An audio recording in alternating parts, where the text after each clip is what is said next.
Hello and welcome to Washington Post Live. I'm Frances Stead Sellers, a senior writer with the Washington Post. My guest today is UNICEF's Executive Director, Henrietta Fore. The pandemic has vastly complicated the agency's mission of meeting children's basic needs, including education. UNICEF is also the world's largest buyer of vaccines and a key player in the effort to vaccinate the world. Henrietta Fore, a very warm welcome to Washington Post Live. Thank you very much, Frances. A pleasure to be here. Well, I'd like to start by talking about the impact on the world's children and particularly on education. UNICEF has talked about an emerging crisis in education. How did we get here and what do we need to do? Well, it's a very good question because I think it's one that the world has been wrestling with for some time. We've had a global education crisis in a number of parts of the world, and we just haven't addressed it.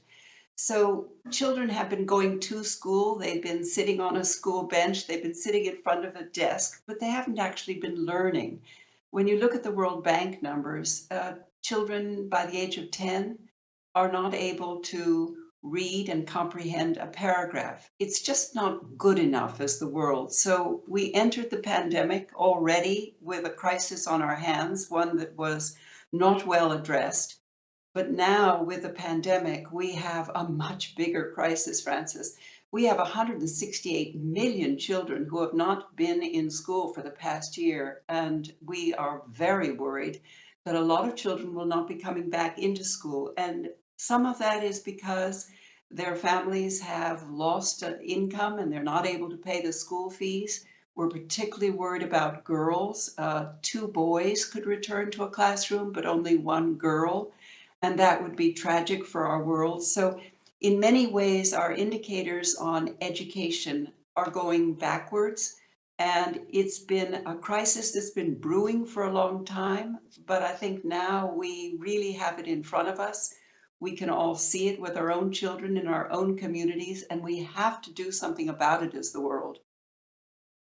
Can you tell me specifically some of the steps you'd like to see? I know some of these are sort of mental health problems as well as educational learning problems. And you also refer to this division between boys and girls opportunities. What should we be doing? What steps can we take? Well, one area that we have identified that we think could really help level the world is connectivity. So if we could connect every school in the world to the internet, wouldn't that be a better world? It means that every child would have a chance to access education. This means that we will have to have hybrid solutions, so ways that children can do remote learning. But this will not be so difficult with today's technologies. There are so many lower satellites that are going up. There are Wi-Fi connections. We could connect every school. And if we could connect a school, it becomes a center of learning, a place where parents as well as children honor it. They realize the importance of an education, that it is the best ladder out of poverty that any of us know, and that it is a place where the community can gather around and get the benefits of connectivity. So whether it's for agricultural produce or whether it is for primary healthcare supplies for hospitals, whatever the need, connectivity will help it. So I think we could, in the next 3, 4 years, connect every school in the world to the internet. If we set it as one of those big moonshot ideas that was possible now because of technology. So that would be one. A second one that we can see that's very important is we need to get children back into school.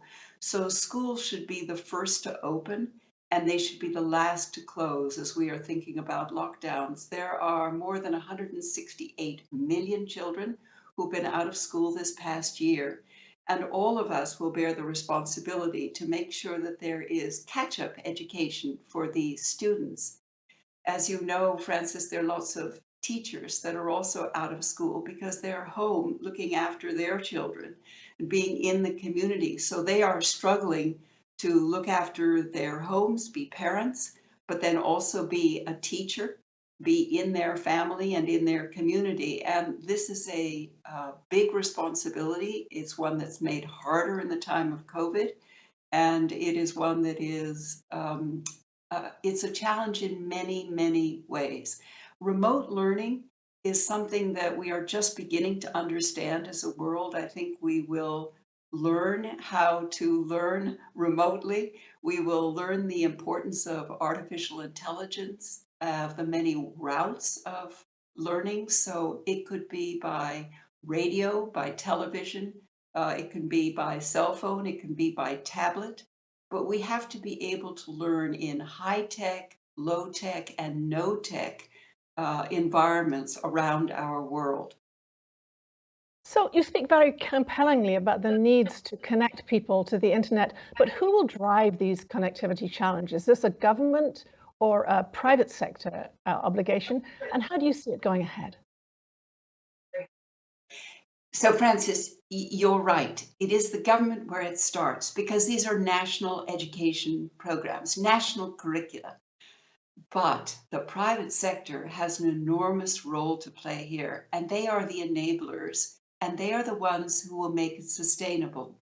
So it is public-private partnerships. It's very similar to the vaccines.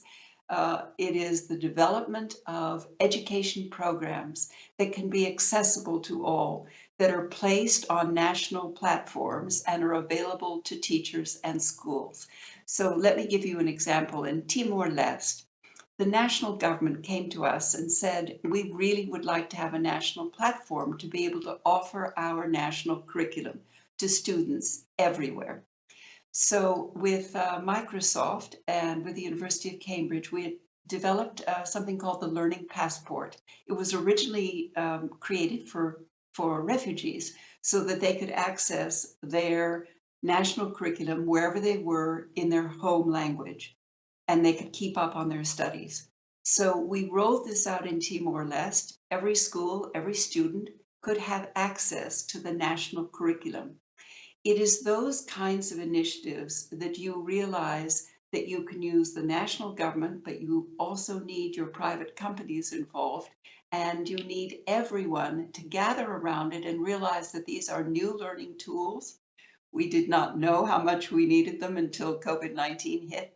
But Francis, now we realize that connectivity is just not a nice to have, it is a must have for the world of education. It's also that there are other facilities that we can use. Television is used throughout South Asia and much in the Southeast Asia and Middle East countries as a form of education.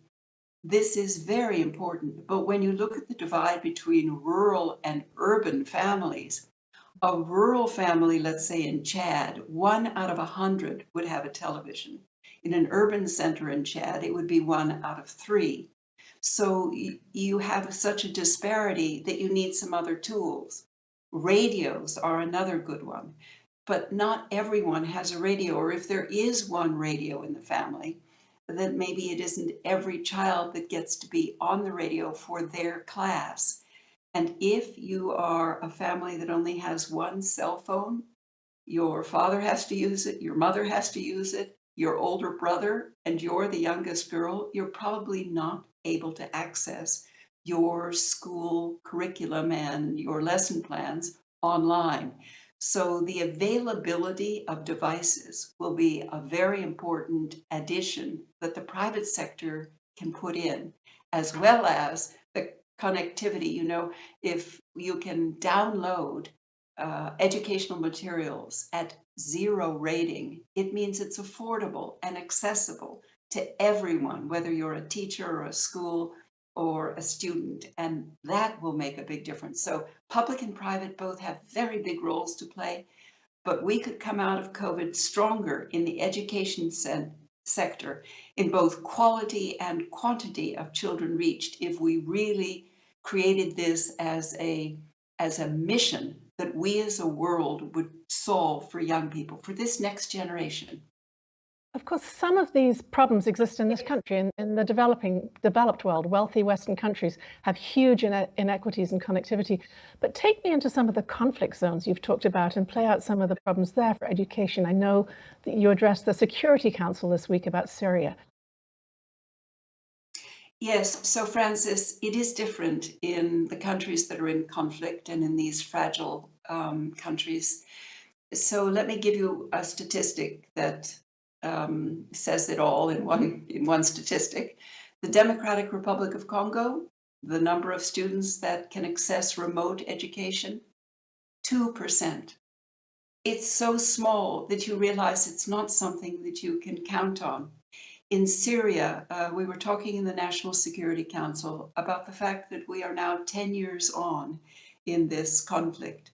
And what has happened is that many children have either fled with their families to neighboring countries, some in Arabic language countries, others in countries with new and different languages, Greek, German, and they are having to adapt to these countries and to their curriculums.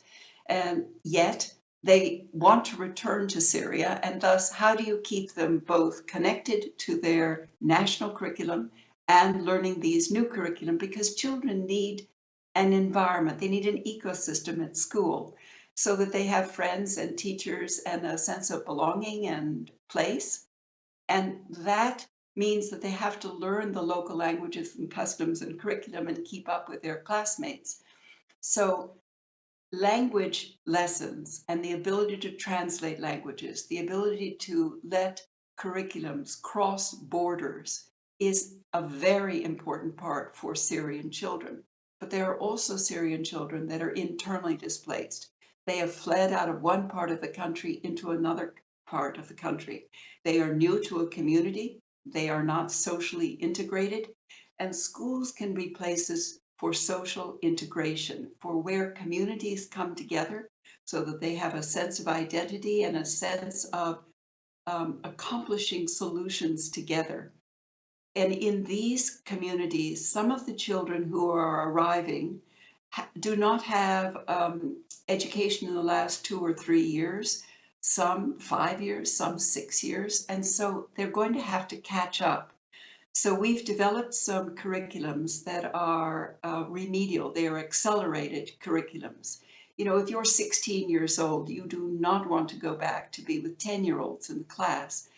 But with these catch-up curriculums, you can learn more quickly and you can catch up with your age mates. That's also a very important part for how young people see themselves, which goes to your point on mental health. It's very difficult in places of conflict because education is essential and yet it's been disrupted, and there are many factors in which we have to reinstate them or weave them together differently so that children and young people can learn.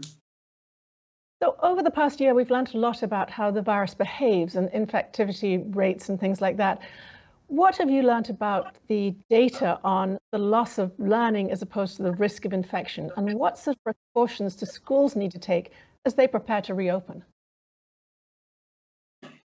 So we've been doing studies, and so have many of our colleagues in our world. And what we are finding is that in just 4 weeks or 6 weeks, children can forget months of learning. And for those of us who had summer vacations, we know what this is like. You forget a lot when you're out of school.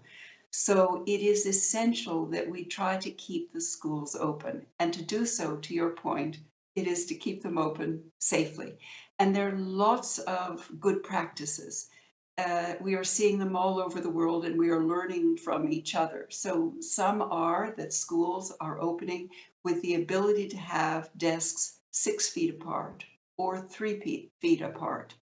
Some others have a bubble system in which the students of that class only come to school at certain days. They stay with their classmates and they head homeward again so that they stay in a safe bubble of health.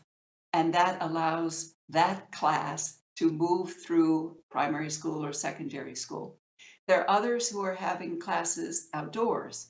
And if you are outdoors, there seems to be more space for them to spread out, but it's also important that there be time for play.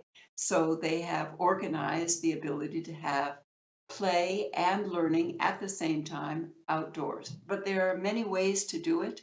Keeping teachers safe, we are advocating that along with frontline healthcare workers, the teachers are at the front of the line for vaccinations. It's extremely important that the teachers also feel safe in these environments and that the children are learning. And then, Francis, at some point, we should come back to your comment on mental health, because that is part of what is happening in COVID that we do not really have the data for yet. That's fascinating. I want to take you to one encouraging piece of news we learned this morning. Until now, we've had no effective or tested vaccine for children, but Pfizer announced this morning that its vaccine was 100% effective in young teenagers. What does this mean for you going ahead? It seems like potentially an enormous step forward. Francis, it is. You're absolutely right. This is very good news. And so Pfizer's data that it is safe and 100% effective for children 12 and over is great news.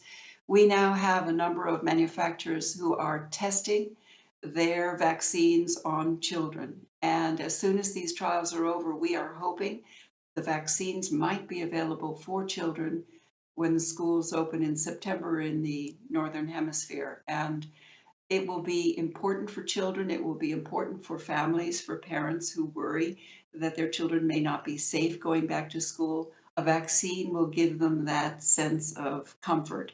So this is a very, very good piece of news.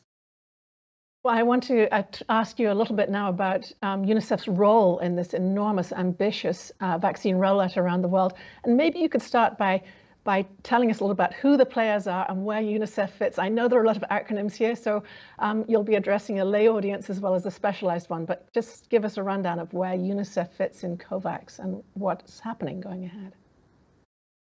So thank you, Francis. Yes, we are deeply involved. So there is something called the COVAX facility, and this is the facility that has been put together under the auspices of a number of organizations to try to buy and deliver and train people in countries to actually get vaccines out to the world. And so the members of this COVAX facility are WHO, the World Health Organization, Gavi, the Vaccine Alliance, CEPI, who is the organization that has done much of the research and development, the Gates Foundation, and UNICEF. And so each one of us have our roles in the COVAX facility.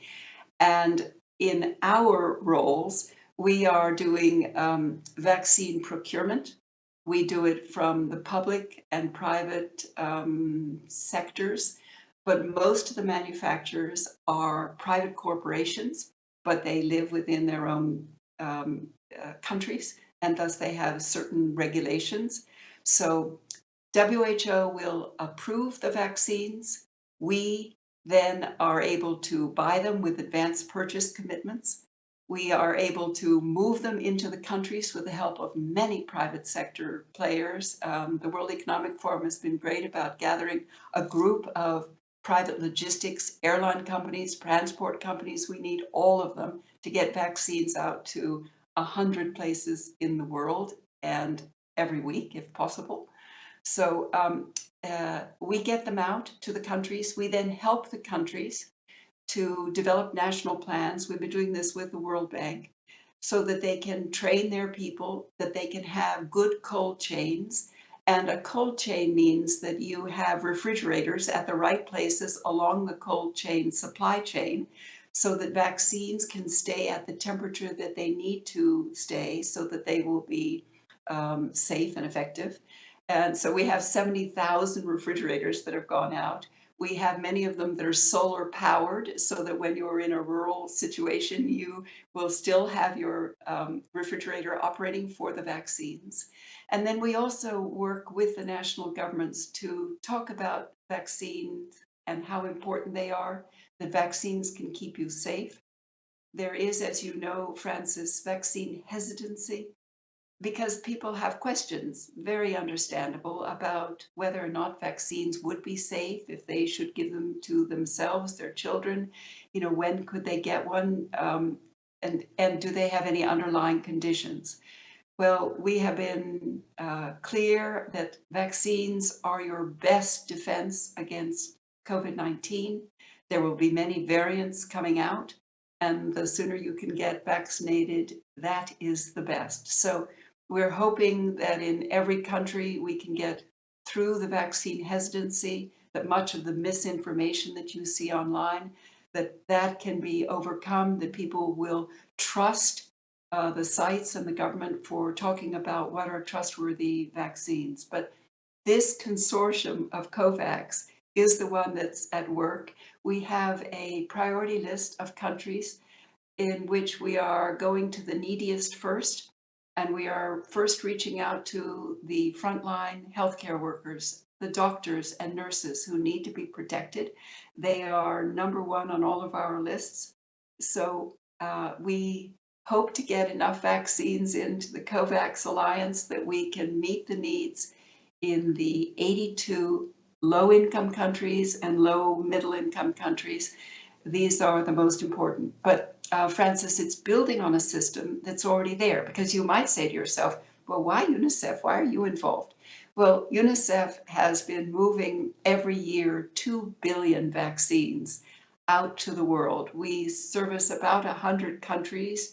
We do the buying and the delivery and the helping of the vaccinations in country, because children under the age of 5 have a number of routine immunizations that they need for measles, for polio, and other things. And we already have this system and cold chains that we have worked on for years. So we're building on an existing system.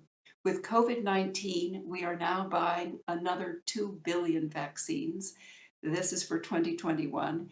And with this goes syringes and the safety boxes in which you put the spent syringes.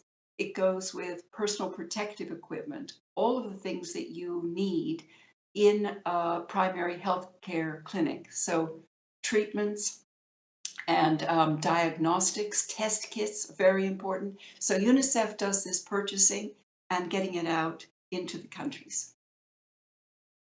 This enormous commitment to COVID-19 is clearly very, very important. But what's it done to your ability to deliver measles and polio vaccines, as you mentioned? Is there a setback? And are we worrying about measles outbreaks in years to come? Yes, we're worried about both. Absolutely. So measles is contagious, and we have to be sure that we have routine immunizations. In most countries around the world, there has been a drop-off in their campaigns for measles, polio, and other very important vaccines. And it's because of a couple of factors. One is that for some countries, they have repurposed the people who have been working on polio to now move them into COVID vaccinations. This is important, but they also need to return to polio. But it's also because families have been worried about leaving their homes, and as a result, they have not gone down to their primary health clinic. They have not brought their children in for their routine vaccinations. So we need to be sure that we are sending the message that routine immunizations are available, that they are in the primary health care centers, that you need to bring your children in. And then lastly, the third area that's very much affected is transportation systems have been disrupted. And so for many of the poorest in the countries, they are unable to reach the primary health care clinics. They are far apart. There is no public transportation to get them there. And on foot, it is really, really a long way. So we need to try to bring all of that back so that we can have routine immunizations and that we can continue campaigns like polio, which has superb backing from Rotary International, from the Gates Foundation, from WHO, from Gavi, and from UNICEF. So in the United States, we've been reaping the benefits of two very quickly delivered vaccines and now a third, but the Pfizer and Moderna two-shot vaccines both need cold chain. When you're talking about the challenges of vaccinating the rest of the world, what would be the benefits and what would be the timeline of a vaccine that could be single shot, doesn't need cold chain, and is less labile than the vaccines we've been talking about? Enormous possibilities, and it's a great benefit. It is difficult for people to return to a primary healthcare clinic to get a second shot in many of the developing countries. So a single shot from a primary healthcare perspective or a public health perspective is enormously powerful. And when we are able to have vaccines for children also, that will be very powerful, and it will be another reason for families to come in and to vaccinate, both for routine immunizations as well as for COVID, so the children can return to school. What is the role of the US in ensuring there are vaccines for the rest of the world and that they're distributed equitably? Well, this gathering that is coming up April 15th, that is talking about the advance purchase commitment, will be very important. The United States is leading that. The United States also has the manufacturers. So the more that the manufacturers can prioritize COVAX will be powerful and important for the system, because we right now have 54 countries that are waiting for vaccines.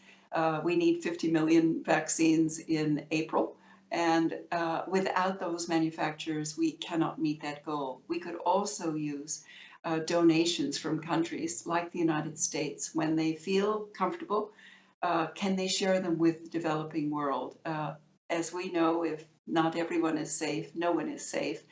And you can see that we have some neighbors who are in greater need than ourselves. And so the more that we can share as the United States, that will be a powerful message, both of American values, but of American know-how and what we have to offer to the world. Just to follow on that, the WHO has pushed for a waiver on some intellectual property rights on vaccines. Is that something you support? Would that make a difference to you? So intellectual property is important for private companies, and there are lots of ways to deal with this. So there are technology transfers, there are technology cooperation agreements, there are partnerships. There are lots of ways to protect intellectual property and yet to share the vaccines. Right now, we need manufacturing capacity. So any of the companies that can help with sharing some part of their intellectual property and allowing greater manufacturing capacity all over the globe would be very important and powerful. There are a number of laboratories and companies in Africa and in Asia and in the Middle East that are wanting to step up and help. Henrietta, I can think of almost no greater burdens than the two you have on your shoulders of the needs of the world's children, and also this huge vaccination campaign.